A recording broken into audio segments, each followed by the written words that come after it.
Napoleon is out in theaters, the latest film from director Ridley Scott, starring Joaquin Phoenix and Vanessa Kirby. It is, of course, a historical biopic depicting the life and military career of Napoleon Bonaparte, one of the most famous historical figures probably ever to live.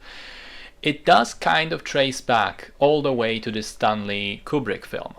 Famously, Kubrick was hugely interested in Napoleon and devoted over a decade of research into preparation for an epic film about the subject, about Napoleon, and it was going to be shot across multiple countries and enlist 50,000 Romanian soldiers as extras for the battle scenes. So pretty crazy stuff. Unfortunately, before he was able to start actual pre-production in the 1970s, Waterloo came out and bombed in theaters, scaring producers away from putting large investments into other historical epics at the time. So Kubrick went on to make Barry Lyndon instead, using parts of his research, and the actual Napoleon script remained unproduced all the way through to his death. There was talk about Steven Spielberg taking care of it, probably preparing a limited series at one of the streaming services. Apparently that's still sort of going on behind the scenes. We'll see if it ever pans out. Apparently the script was also a starting point for this film, but over its development there have been large departures from it, and looking at the result, the finished product, I think it's fair to say that it has to be looked as a completely different production. It tells the story of Napoleon, starting from the French Revolution and his first military successes all the way through to his death, and it's framed through the lens of his relationship with his beloved first wife, Josephine. The film is 2 hours 38 minutes long, and apparently there's a 4-hour director cut that is supposed to be released on Apple TV Plus sometime in the future. Now, I'm very disappointed to say this, especially considering the amount of talent involved in the film, but the theatrical cut, at least, is not a good film, and I fear even the extended cut is not going to improve it significantly, because I think it fails at the most basic, fundamental things. It's conceptually wrong on several different levels and struggles to engage the viewer in what should have been an amazing story. There are many points of criticism, okay? Let's start with historical accuracy, which has already raised a bit of a controversy as some historians have criticized the movie, to which Ridley Scott responded with, and I quote, "Were you there? No? Well, shut the fuck up then." Which I think is such a stupid thing to say, when you consider that he's not making a film about ancient history or Norse mythology that he's depicting. It's events that happened 200 years ago across the entire Europe and have been very well documented by multiple historians in multiple countries. So there is great accurate historical records from multiple perspectives available, and to go against all of that in a movie that pretends it's serious is simply silly.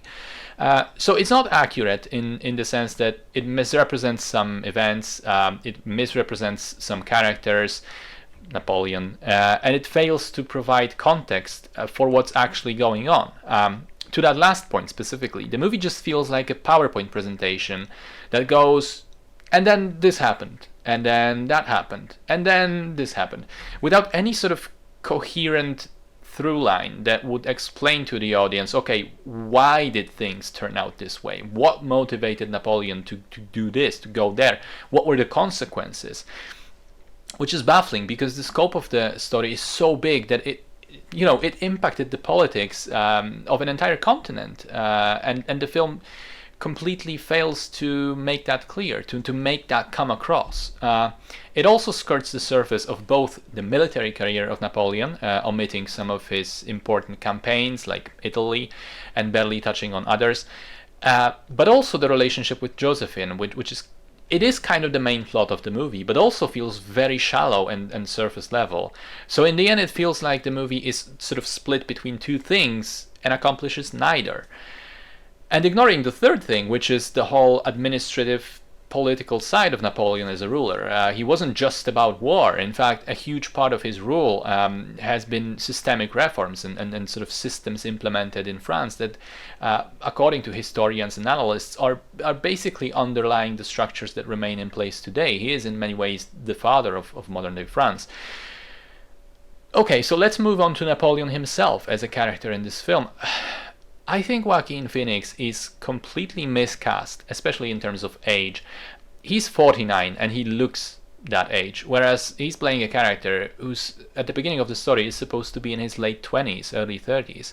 And Josephine in real life was 6 years older than him, whereas in the film Vanessa Kirby is 14 years younger.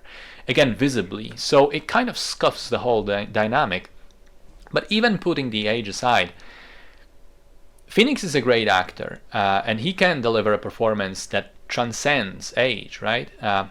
Again, sorry to say this, but I think this is his worst performance I've ever seen. His Napoleon is boring, cowardly, whiny, and cartoonish, which almost makes the movie seem like a deliberate hit piece, like it's trying to remove the legend of Napoleon.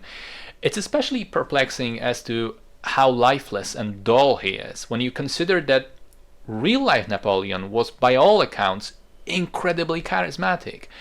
That was one of his strengths, and how he was able to win over so many people, especially in the military.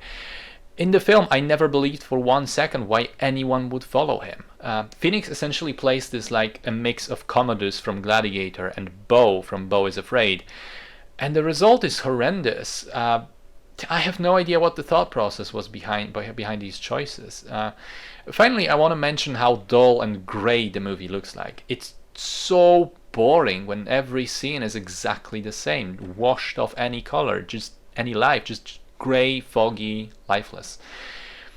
And I want to say this as a sort of summary. When I walked out of the film, I thought it was disappointing and average. I thought it was like a 5 out of 10. But after 2 days, I changed my mind. I now think it's straight up bad. I think it's a 3. Part of it is learning about all the inconsistencies and omissions, as I was not well versed in history going into it, so I was sort of catching up afterwards. But part of it is also considering the film's legacy. I mean, not everyone will bother to fact check things and consult actual history books. So I fear this might really misinform people, especially young people, and give them a shitty, reductive, contrived, and incorrect impression of one of the most fascinating and influential figures in human history. And it might turn them away from reading more about him, because they might see the film and think, oh, well, Napoleon was boring. He didn't have that much of an impact. Why would I be interested in the subject? And also, because of how Hollywood works, nobody's going to make another Napoleon film for years now, so this is it. This will be the only mainstream depiction of these events for probably at least a decade. And that honestly makes me kind of sad, the fact that Ridley Scott managed to fumble the bag this badly. I don't know what else to tell you, except don't watch this film. Go find a good Napoleon book instead.